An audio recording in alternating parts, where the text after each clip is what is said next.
reçu de Dieu. Paul dira, j'ai reçu du Seigneur ce que je vous ai enseigné. Il recevait directement de Dieu et il enseignait. Aujourd'hui, qu'est-ce qu'on fait? Aujourd'hui, on lit la Bible, on demande à Dieu de nous expliquer la Bible, puis de nous éclairer là-dessus. Ça, c'est pour les meilleurs d'entre nous. Il y en a qui ne lisent même pas la Bible. Où sont ceux qui vont avoir ce face-à-face avec Dieu, recevoir des révélations directement du Père et venir donner la nourriture au peuple? Où sont ces gens qui ont cette proximité avec Dieu, qui découvrent des choses de Dieu, qui peuvent enseigner qui Dieu est, parce qu'ils ont goûté, ils ont vu et ils ont expérimenté le Seigneur?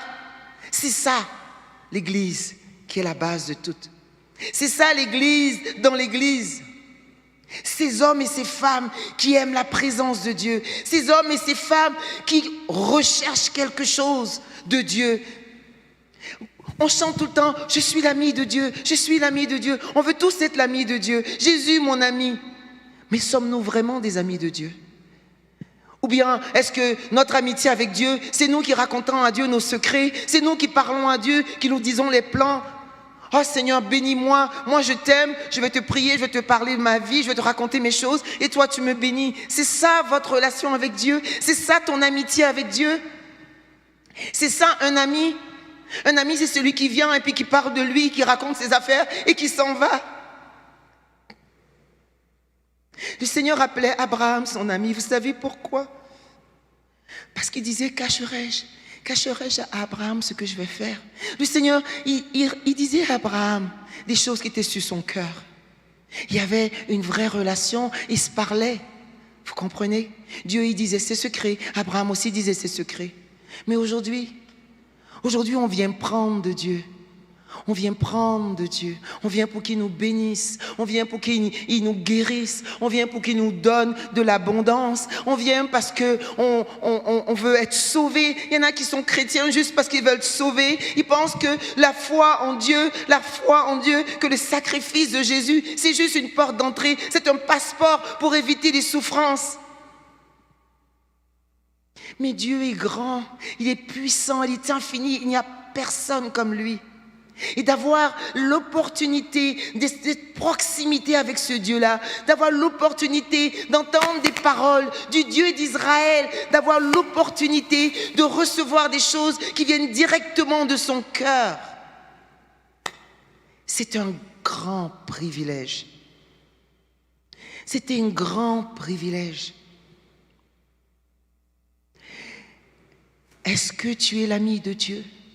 Est-ce que tu désires dans ton cœur cette proximité avec Dieu? Est-ce qu'il y a quelque chose qui brûle en toi que tu dis, je veux le connaître, je veux savoir qui il est, je veux découvrir qui il est, je veux avoir une relation avec lui. Seigneur, qu'est-ce qui se passe? Seigneur, pourquoi veux-tu que je prie? Dis-moi ce qui se passe. Qu'est-ce que tu as sur ton cœur en ce moment? Seigneur, parle-moi. Parle-moi, Seigneur.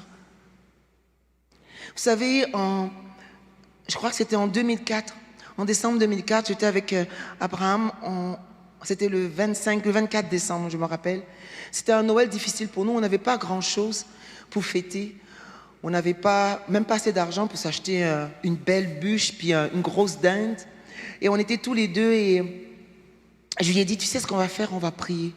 On va donner ce Noël au Seigneur, on va dire, Seigneur, alors que toutes les gens fêtent dans les maisons, alors que je sais que sur certaines tables, il y a abondance et les gens sont dans la joie. Nous, on est tous les deux ici. Seigneur, on veut te donner ces soirées-là. Alors, le 24 au soir, toute la nuit jusqu'au matin, on a prié. Puis, on a eu une telle présence de Dieu. Une telle présence de Dieu est descendue qu'on a même oublié que, c'était Noël, puis qu'on n'avait rien, puis qu'on était tous les deux. Et pendant qu'on était en train de prier, le Seigneur m'a fait voir. J'étais comme si j'étais sur, on va dire je volais, mais je volais pas. Je voyais d'en haut, je voyais d'une vue d'en haut la terre, le globe terrestre. Puis plus je me rapprochais, le Seigneur me montrait une pointe un petit peu qui ressemblait comme à la pointe de l'Inde. Puis il me disait, je veux que tu pries pour cette région. Puis vous savez comment on est chrétien dans la présence de Dieu. Oh, j'ai une vision, c'est génial. J'étais toute excitée. Je dis à Abraham, regarde, je vois ça, je vois. Il me dit, qu'est-ce que tu vois? Il dit, mais tu vois ça et... Mais je dis, je ne sais pas, le Seigneur me dit de prier pour toute la région ici. Tu vois la petite pointe de l'Inde, je vois la forme, je voyais exactement la map. Et il me dit, ok, on prie. Alors je commençais à prier, puis je sentais vraiment le Saint-Esprit descendre sur nous, alors qu'on passait du temps à prier. Et savez-vous, 2 jours après, le 26 décembre exactement, on apprenait qu'il y avait eu un tsunami comme il n'y en a vraiment pas eu depuis très très longtemps dans cette région. Je ne sais pas si certains d'entre vous se rappellent du tsunami. Et je me rappelle, on regardait les informations, et puis à un moment donné, ils montrent l'épicentre du tsunami, et on voit cette map. Et c'était exactement la vision que j'avais eue le 24. J'ai dit, regarde, c'est ça que j'ai vu. Mais moi, je ne savais pas que c'était un tsunami. Je savais juste que le Saint-Esprit voulait que je prie. Il voulait que je prie pour ces enfants qui étaient là. Il voulait que je prie pour ce qui allait se passer, parce qu'il y avait des détresses. Alors on voyait à la télévision ces gens, ces milliers de gens qui étaient en détresse. Il y en a qui avaient tout perdu. Il y en avait qui avaient perdu leurs enfants, qui avaient perdu leurs parents. On voyait la détresse.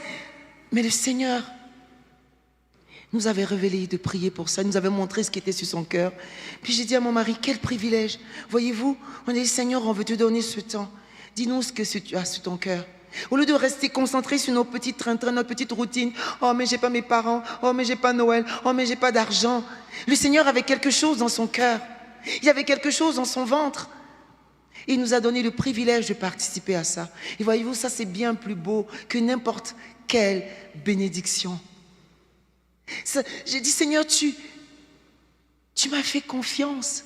Tu as voulu m'unir à ce que tu avais. Tu m'as révélé un tout petit peu de ton cœur. Waouh, mais qui suis-je? Seigneur, tu t'es souvenu de moi. Tu m'as fait participer à quelque chose qui était sur ton cœur. Je connais personne dans cette région. Ça m'apportait rien à moi. Mais ça apportait quelque chose à Dieu et à son royaume. Vous voyez-vous, c'est ça une relation d'amitié. C'est quand des fois, c'est pas à propos de nous, mais c'est à propos de lui. Et aujourd'hui, alors que le monde est ébranlé, un peu comme à Jérusalem quand il y a eu des tremblements, puis que les choses étaient ébranlées, des fissures dans le sol, et tout d'un coup on voit qu'il y a quelque chose en bas. Le Seigneur veut révéler cette église à l'intérieur de l'église, ces hommes et ces femmes qui ne cherchent pas la gloire des hommes, qui ne cherchent pas la reconnaissance des hommes, qui ne cherchent pas l'approbation des autres, qui n'ont pas un agenda pour leur propre gloire, mais qui désirent connaître le Seigneur Dieu d'Israël, le puissant Dieu qui s'allie aux hommes, le puissant Dieu qui reste fidèle à ses paroles, celui qui est assis sur un trône éternel et pour toujours, celui qui reviendra et devant qui toute chair devra rendre des comptes, celui-là même qui a créé tout l'univers, les astres et les étoiles, celui-là même qui a envoyé son Fils pour mourir pour des simples hommes. Ces hommes et ces femmes qui ont ce désir de connaître Dieu, cette soif de le connaître, de le rencontrer, de lui parler, d'être son ami, d'être avec lui. Voici que pendant que les choses sont ébranlées, voici que pendant que l'Église ne peut plus être comme elle est, pendant que l'Église ne peut plus faire ces grandes rencontres avec des milliers d'âmes où des gens tendent les mains puis qu'on a l'impression que des anges descendent parce qu'il y a des milliers de voix qui chantent ensemble, tandis que peut-être l'Église peut même plus se rassembler ensemble. L'Église est ébranlée, notre système est ébranlé, notre religion est ébranlée. Voici, quand on regarde à travers les fissures, il y a une autre Église. Il y a une autre forme, une autre ville faite d'âmes, de soul, de vie, de gens qui sont 100% pour le Seigneur. Des hommes consacrés, des hommes passionnés, des hommes embrasés, des hommes dédiés, des amis de Dieu, des gens qui le connaissent, des gens qui le connaissent, des gens qui lui ont tout donné, qui n'ont rien gardé pour eux. Quel privilège d'avoir une relation proche avec Dieu, d'être son ami, de le connaître. Savez-vous, il y a un texte que j'aime beaucoup, c'est l'histoire de Paul. Voici Paul est en prison et dans un bateau et le bateau va faire un naufrage. Il est dit que dans la nuit, un ange vient vers Paul et dit à Paul, voici à cause de toi. À cause de qui? À cause de Paul. À cause de toi, Dieu va sauver tous les gens qui sont avec toi dans le bateau. Parce que Dieu veut te sauver. Dieu veut que tu te présentes à tel endroit. Et parce que le Seigneur tient à toi, il t'a donné tous ceux qui sont avec toi dans le bateau. Savez-vous, il y avait 276 personnes. À cause de Paul. Savez-vous à quel point on est précieux quand on est ami de Dieu? À cause de nous, Dieu bénit des endroits. Quand on rentre quelque part, cet endroit est béni. Quand tu vas dans ton travail, à cause de toi, l'endroit est béni. Le Seigneur dépose une portion de grâce parce que tu es là, parce que tu le connais, parce qu'il est fidèle, parce qu'il a fait alliance à travers le sang de son Fils unique et que ce sang n'a pas de prix. Nul ne peut le payer. Alors quand tu vas dans un travail, dans un emploi, et quand des non-chrétiens se moquent de toi ou te persécutent, ferme les yeux. Toi, tu sais qui tu es. Tu sais ce que tu apportes. Tu sais qu'à cause de toi, l'obscurité sur eux est bien moins forte. Jésus dit, vous êtes la lumière du monde. Vous êtes la lumière du monde. Avez-vous déjà pensé ce qui se passerait s'il n'y avait aucun chrétien sur la terre? Avez-vous déjà pensé ce qui se passerait s'il n'y avait aucun croyant sur la terre? Aucune lumière, obscurité totale, 100% darkness, 100% devil. Savez-vous quelles seraient les souffrances des gens? Sais-tu combien souffriraient les gens qui sont dans ton building? Sais-tu quelles sont les souffrances et les tourments qui se déposeront sur tes collègues de travail si tu n'étais pas là? Sais-tu que ta présence, la lumière de Dieu en toi, elle repousse les obscurités un tout petit peu? C'est tellement une réalité dans la Bible que Jésus va dire, quand il parle de Jean-Baptiste, il dit, mais qu'est-ce Jean-Baptiste? C'est comme une lampe qui brûle. Vous êtes venus vous approcher de lui pour vous réchauffer à sa lumière. Pourquoi? Parce que quand tu es passionné et que tu brûles, tu dégages quelque chose. Et ceux qui sont dans l'obscurité, quand ils s'approchent de toi, ils se sentent un tout petit peu mieux. Vous êtes la lumière du monde pour un de ses enfants. Le Seigneur en épargne des dizaines et des centaines. Quand je parle d'Abraham qui est ami de Dieu, Abraham dit à Dieu une phrase que je trouve incroyable, il dit, condamneras-tu la ville s'il se trouve au milieu d'elle 50 justes? Finalement, il discute avec Dieu, puis il s'en est, il dit, 10 justes. Dieu dit, ok. S'il y a 10 de mes enfants dans cette ville, toute la ville est épargnée. Et pourtant, on parlait de Sodome et Gomorrhe. Une ville ignoble, où se faisaient des choses sans nom. Savez-vous, ils ont même essayé de violer des anges. Comment? Quand tu es rendu que tu veux faire l'amour à un ange de force, c'est vraiment que tu es tombé très très bas. Et c'est cette ville-là, Dieu dit, malgré ce qui est dans leur cœur, malgré ce qui foisonne dans leur vie, s'il y a 10 de mes enfants, je vais tous les épargner. Voyez-vous à quel point on a du prix? Dieu haït le péché. Pensez-vous que Dieu aimait ce que Sodome faisait? Mais Dieu a dit, si mes enfants sont là, si mes enfants sont là, je vais les épargner. Sache que de connaître Dieu, d'avoir sa proximité, c'est un privilège comme il n'y en a pas d'autre. Sache le prix que tu portes. Sache la couronne qui est sur ta tête. Il y a une ville dans la ville. Il est temps pour l'Église de chercher Dieu pour Dieu. Il est temps pour l'Église de découvrir Dieu. Peut-être avant tu attendais de venir à l'Église, que quelqu'un prêche pour comprendre les textes de la Bible, pour essayer de connaître un peu Dieu. Peut-être tu attendais qu'il y ait un prophète qui vienne prophétiser quelque chose pour que tu crois que tu as une destinée. Vous savez, il y a ma soeur qui m'a écrit, elle m'a dit, Mélie, qu'est-ce que tu penses de cette histoire de trompe? Il y avait des hommes de Dieu en qui j'avais cru, qui étaient des hommes de Dieu que je reconnaissais l'onction de Dieu sur leur vie. Ils ont dit, Trump sera président. Ils ont prophétisé des choses et j'y ai cru. Et voici, ça ne s'est pas arrivé. Qu'est-ce que tu penses de ça? Est-ce que la prophétie est encore valable? Est-ce que cet homme est encore un homme de Dieu? Peut-être je me suis égarée. Qu'est-ce que tu penses de ça? Il y a plein de chrétiens qui sont aujourd'hui ébranlés à cause de ça. Surtout aux États-Unis, il y en avait qui avaient tellement mis la foi dans un homme. Ah, cet homme qui allait apporter l'Église sur la place publique. Cet homme qui avait fait tellement de choses pour l'Église, qui allait bannir l'avortement, il fait plein de choses. C'était lui le salut. Qu'est-ce qui se passe quand tu as mis ta foi dans des choses et qu'elles sont maintenant déclarées fausses? Tu t'es ébranlé. Mais est-ce que tu connais Dieu? Plutôt que de t'attendre, d'écouter les paroles des hommes de Dieu. Je ne dis pas que ce n'est pas des bons hommes de Dieu, mais je dis que chaque enfant de Dieu, à cause du cher prix que Jésus a payé pour qu'on ait ce privilège de connaître Dieu, nous devons profiter pleinement de cette alliance. Profiter pleinement qu'il nous est donné de connaître Dieu pour nous-mêmes et pour lui. Sûrement, Dieu a un plan pour ta vie. Sûrement, Dieu a quelque chose pour toi. Il y a une raison pour laquelle il s'est fait connaître à toi.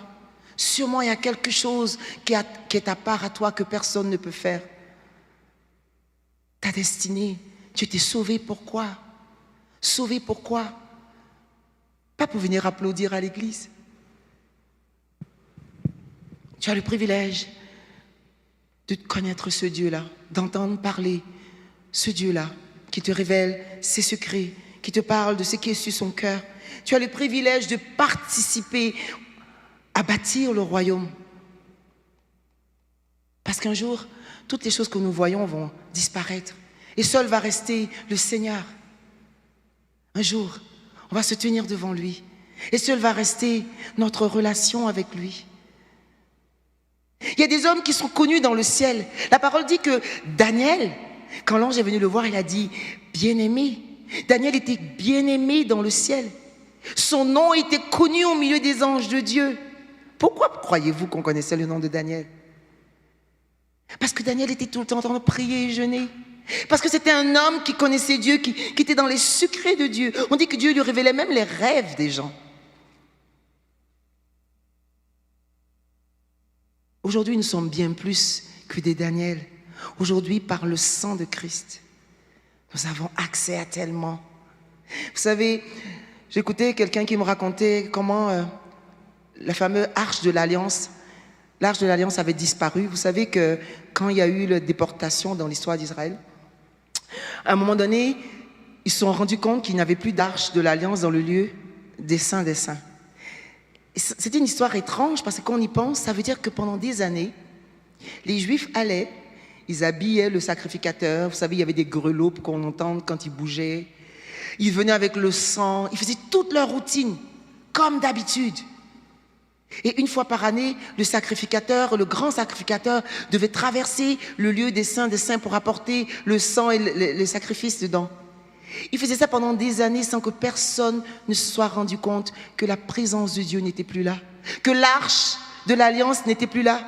On ne sait pas où elle est partie, on ne sait pas ce qu'elle est devenue jusqu'à aujourd'hui. Mais pendant des siècles, pendant des années, ils ont continué à faire la même chose comme si que Dieu était là. Mais Dieu n'était plus là. Dieu n'était plus là. Sa présence n'était plus là.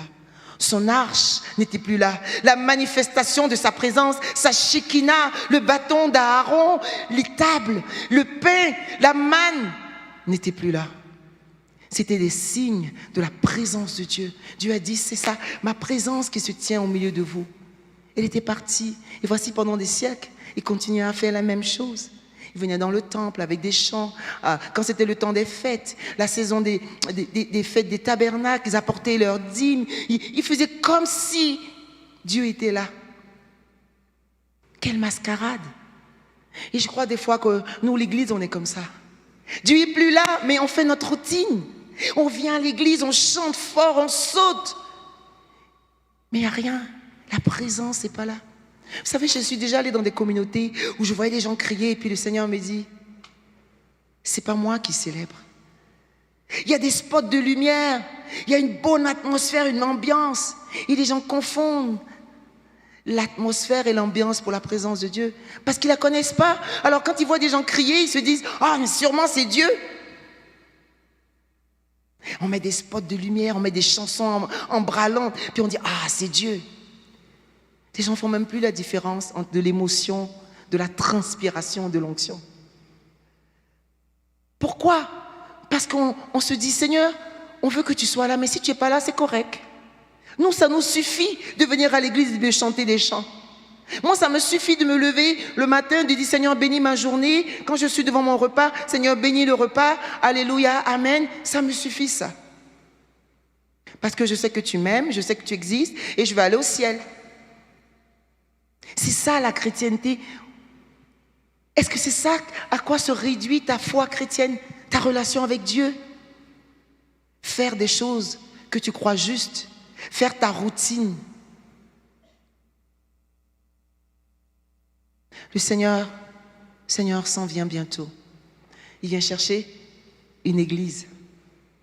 L'église sans tache ni ride. Une église qui le connaît, une église qui a œuvré avec lui, une église avec qui il parle. Jésus va dire, il dit à Dieu, il dit, j'ai fait connaître ton nom aux hommes que tu m'as donnés au milieu du monde. Ça, c'est dans Jean 17, verset 6. J'ai fait connaître ton nom aux hommes que tu m'as donnés. Dans Matthieu, il dit, personne ne connaît le Père si ce n'est le Fils et celui à qui le Fils veut le révéler. C'est un privilège de connaître le Père, d'avoir cette révélation de qui il est, le Dieu des alliances, le Dieu fidèle, le grand je suis, celui qui a ni commencement ni fin, celui qui est éternel, celui qui est fidèle à l'alliance qu'il fait. Une ville dans la ville, Église du Seigneur. Est-ce que en toi brûle le désir de connaître ton Dieu? De le connaître comme au temps de la première Église, où que des hommes ont cherché la face de Dieu pour recevoir des révélations que personne encore n'avait reçues, pour recevoir des expériences que personne encore n'avait reçues. Vous savez, quand ils ont reçu le parler en langue, personne n'avait jamais entendu parler de ça. Personne encore n'avait reçu ça. Mais ils ont cherché le Seigneur. Ils ont cherché le Seigneur. Ils ont cherché à toucher sa proximité, à découvrir ses plans pour leur saison, pour leur époque. Ils ont parlé avec Dieu. Ils ont voulu construire avec Dieu quelque chose, participer au plan de Dieu. Le Seigneur est bon. Le Seigneur Jésus nous a sauvés. Et ce qu'il a fait pour nous, personne n'a jamais fait.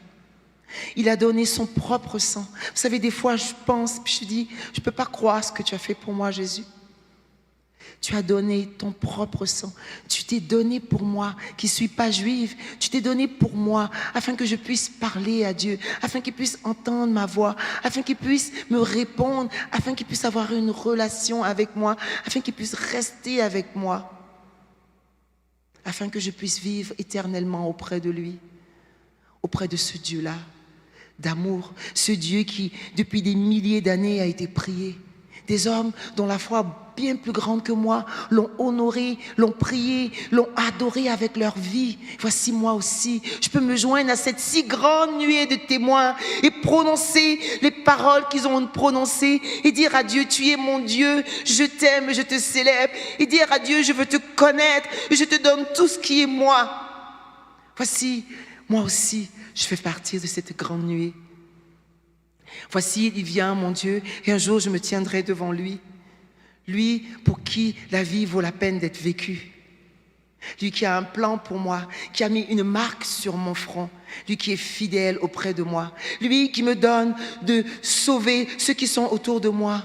Comme l'ange, il a dit à Paul, Seigneur t'a donné les gens de son bateau.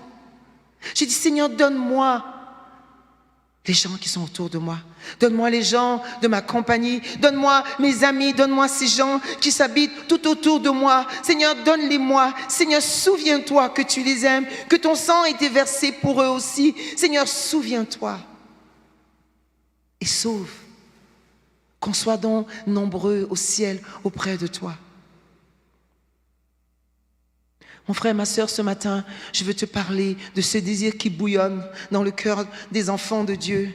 Il y a comme un grondement qui monte dans le cœur des enfants de Dieu. Alors que le monde est ébranlé, il y a un grondement, un désir d'aller plus loin avec Dieu. Parce que quand les choses sont shaké, nos racines vont plus bas. Nos racines vont plus bas. On va chercher plus loin la source. On va chercher plus loin les nutriments dont on a besoin. Comme une plante qui est ébranlée par la tempête, dont les racines s'enfoncent et se dirigent vers des courants d'eau.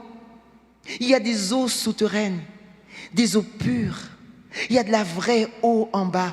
Si seulement tu pouvais étendre tes racines, si seulement tu pouvais pousser juste un tout petit peu, si seulement tu pouvais prendre un peu plus de temps, éteindre ton ordinateur, fermer tes tablettes, éteindre la télé et dire, Seigneur, je veux du temps avec toi, je veux te voir. Seigneur, dis-moi, comment ça se passe au ciel aujourd'hui? Benny Hinn a écrit ce livre où il dit bonjour Saint-Esprit. Il se lève le matin et dit Saint-Esprit, bonjour. Vous savez, quand on est enfant, on demande des choses à nos parents. Maman, est-ce que je peux avoir ça? Est-ce que je peux prendre du Nutella? Est-ce que je peux aller ici? On ne s'inquiète pas de ce que nos parents vivent. D'ailleurs, on n'a même pas conscience qu'ils vivent quelque chose. Ce sont juste nos parents.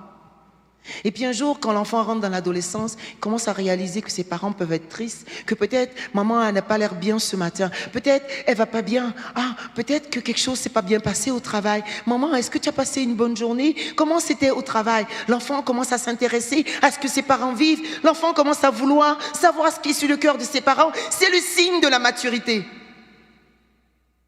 Quand tu commences à vouloir savoir ce qui se passe dans le cœur de Dieu aujourd'hui, quand tu te lèves et que tu vois le monde célébrer la Saint-Valentin et acheter plein de chocolat et tu te dis, Seigneur, toi, comment ça va aujourd'hui? Qu'est-ce qui se passe sur ton cœur? C'est le signe de la maturité.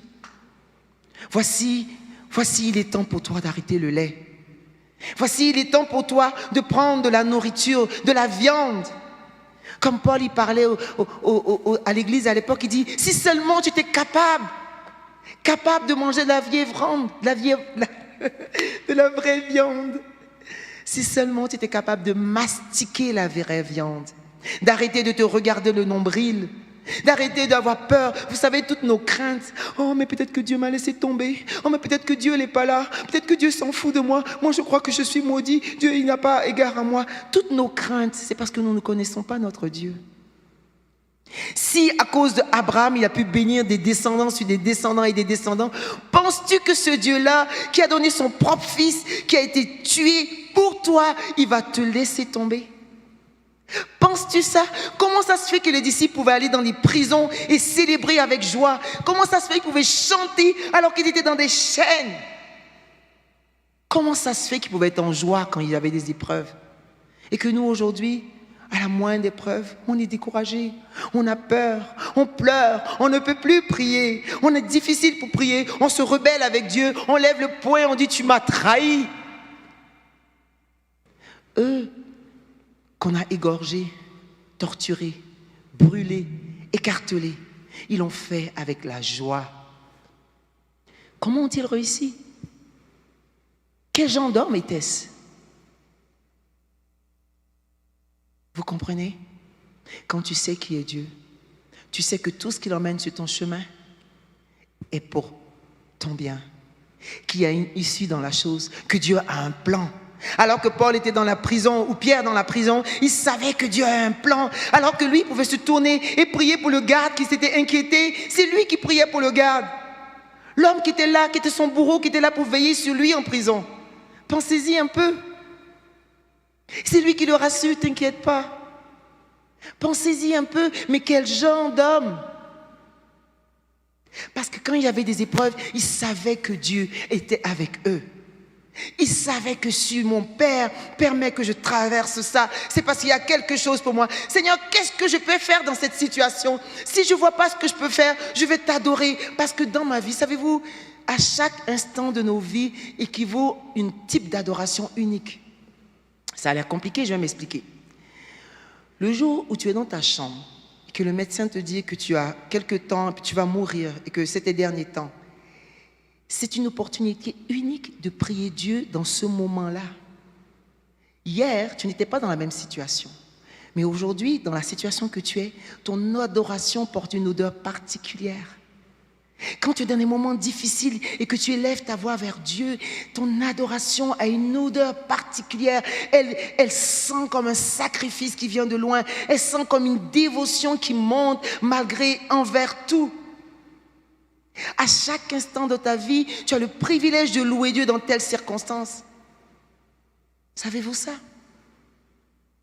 Cette certitude que mon Dieu, il m'aime, il est avec moi, il a fait alliance, il a été fidèle avec Abraham, il sera fidèle avec la descendance de Jésus. C'est son propre fils, il a donné son fils, son sang a coulé pour moi, il est mort sur cette croix, aujourd'hui il est dans le ciel, il ne va pas me laisser tomber, il ne va pas m'abandonner. Cette circonstance, mon Dieu le savait, il avait planifié, il a un plan et je vais trouver le plan et je vais lui parler à mon Père et ensemble on va traverser cette situation, on va lui donner gloire.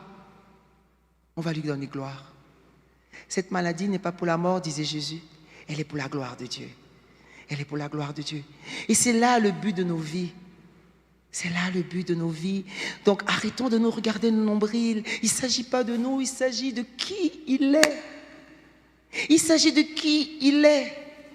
J'aime tellement cette image de l'agneau pascal, où que le sacrificateur, il prend l'agneau et puis il dit une seule chose: est-ce que l'agneau est digne?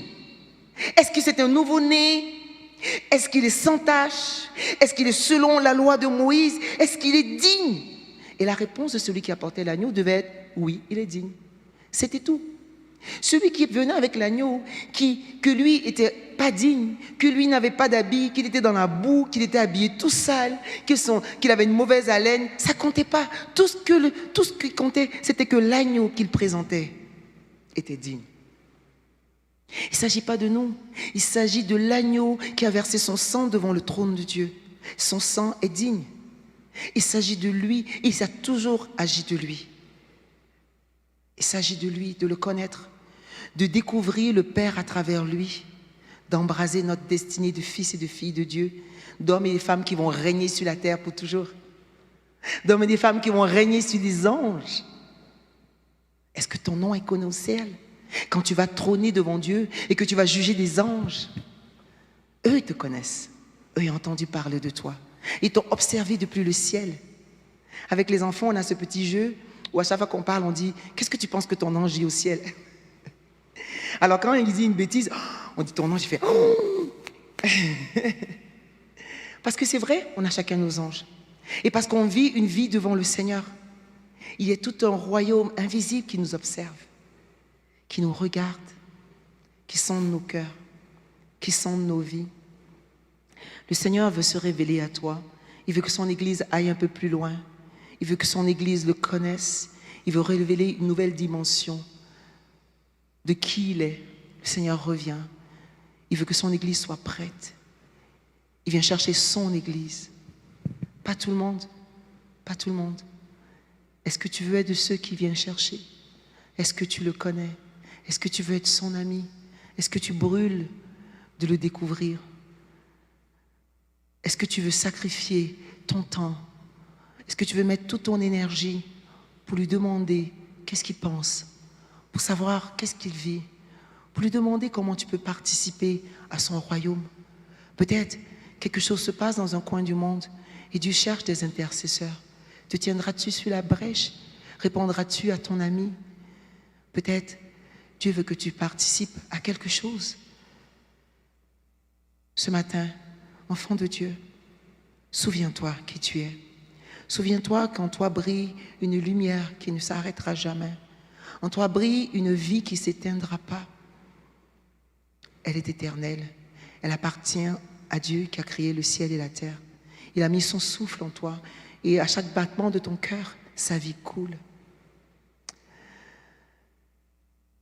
Mets ta main sur ton cœur ce matin avec moi alors que je vais finir pour prier. Papa, merci que tu prends la peine de te révéler à nous. Merci que tu n'as pas regardé qui nous sommes. Merci que tu nous as honorés de ta présence, que tu peux parler à des gens comme nous, que tu peux nous ouvrir un pan de ton ciel, que tu peux t'arrêter alors qu'il y a des milliers de gens sur la terre, des milliers de vies, alors que des milliers d'hommes te prient. Tu peux t'arrêter sur ma prière. Tu peux t'arrêter pour moi, Seigneur. Seigneur, mon cœur est plein de reconnaissance que je peux connaître le Dieu éternel, le Dieu de Jésus, le Dieu de Moïse, le Dieu de Jacob, le Dieu d'Abraham, le Dieu d'Élie. Seigneur, grâce à toi, des hommes ont arrêté le soleil dans sa course. Avec ton nom, des hommes ont arrêté la pluie, ont invoqué le feu. Seigneur, des hommes ont fait des grandes choses en ton nom. Voici, ils l'ont fait en ton nom, en invoquant ton nom, en te demandant une grâce. Mais moi, tu m'as donné de te connaître. Tu m'as donné d'être un réceptacle de cette puissance même. Tu es venu habiter en moi. Voici, j'ai plus que n'avait Élie qui arrêtait la pluie. J'ai ta présence en moi. En dedans de moi bouillonne ta vie. Je suis un tabernacle pour ta sainte présence. Tu as décidé de faire tabernacle en moi. Toi, le Dieu très saint, tu as décidé d'habiter en moi, de t'installer en moi. Oh Seigneur, mon âme est pleine de reconnaissance. Je veux expérimenter pleinement qui tu es. Je veux te connaître, Seigneur, je veux t'aimer de tout mon cœur. Je veux parler avec toi face à face. Je te donne toute ma vie, je te donne tout mon cœur, je te donne toutes mes émotions, toutes mes pensées. Je les dépose à tes pieds. Seigneur, je me rends et je déclare que tu es mon Seigneur, que tu es maître, tu es saint, toi le Dieu d'Israël, toi qui as veillé sur ta parole, tu as veillé sur tes promesses. Certainement tu veilles sur moi. Certainement tu veilles sur ma vie. Sois glorifié, Dieu d'Israël. Sois honoré, Dieu très saint, car il n'y a sur la terre et dans le ciel personne comme toi. Amen.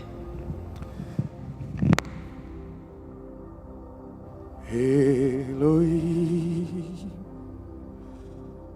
Adonai, Shama, Shama, Elohim, Adonai,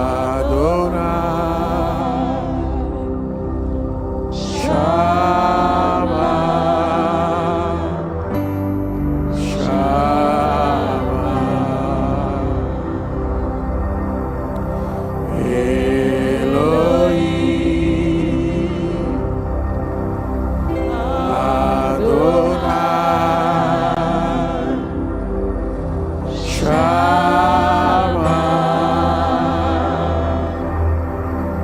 Shama, Elohim, Elohim,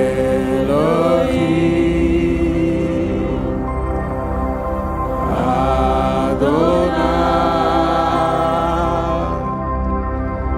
Shama, Shama. En disant dernière fois, Elohim, Elohim.